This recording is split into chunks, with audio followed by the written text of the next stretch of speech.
Hello, my friends! Let's take a closer look at my hexagon a day project. I started this hexagon a day project back in the new year, and I made it through a few times where I lost my sojo, but now I think I am finally done and I don't want to keep going. When I started this project, I didn't really have a plan on what I was ending up with. I was just trying to encourage myself to post every day, and it kinda worked.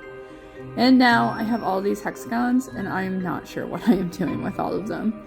What do you all suggest I make with these? Do I continue on and make more? Do I make it bigger? I need directions. Tell me what to do.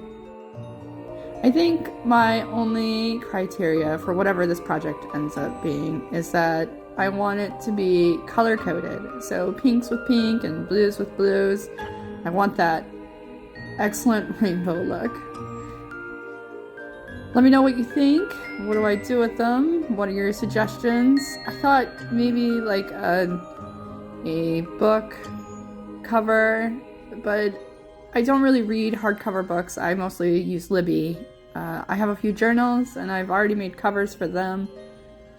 So maybe a wall hanging? I'm just not sure what to do. Tell me what to do. Tell me, guys. What do I do? Aren't they so cute? There's so many cats and birds and turtles and frogs. I love it all. And that's my hexagon a day project. Was it worth it? I don't know yet. We'll find out.